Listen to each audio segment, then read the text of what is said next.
Nu chico mai viti, endua na nungu I tavi mai viti, nu kolotu chico mai ke asai koe meu the kawana veitorongi ni papi taiso.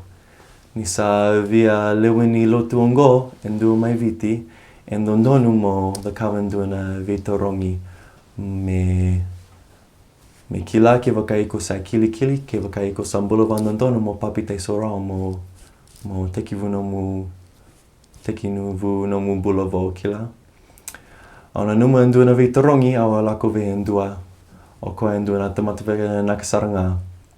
Niu a torongi koea pala te sonaka.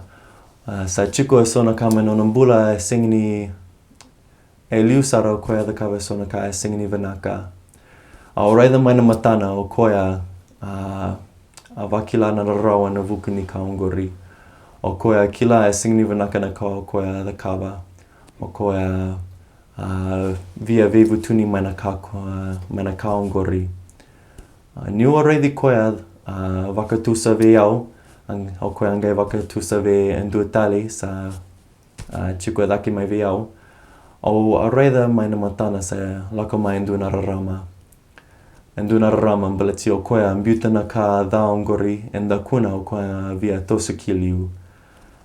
Niu o reithi koea the kawa na kaongori au ngai wakasamataki au. Balati kena kere sa singini ue sivi, kena kere sa the kawa na ka dha. O kila mai nungu bola o sa singini dau the kawa na kawanaka. Sa chiko sonaka e nandona meo vevu tuni taka. Au sa vevu tuni, au sa tovole o na vesinga meo vanaka dake. Ian kaiko wakila chiko nuko sa vevu tuni oti enduna ka dha. Sa koe na rekindina na maraundina.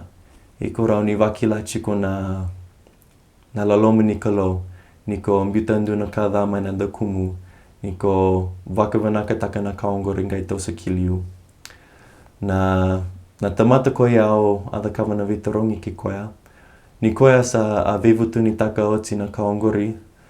I ko reitha na matana e chiko nduna rarama mai kina. Au kila na vevu tuni na kalosa soli vekenda ongori nduna ka menda rokova. Ongori nduna I soli mai na kalo. E seini nduna ka dha. So nangauna ninda runga na vosa vevu tuni kenda wakasamataka na ka dha. Na numa nduna ka sa kautana ka singni vanaki ina ilomu. E na kaongori nduna I soli mai vuna kalo. Menda wakavanaka taka raona nonda mbula menda ngai marao dake kina. Marao dake mai kina. O wabi vanaka taka nduna I wambula ko Jisu o koea.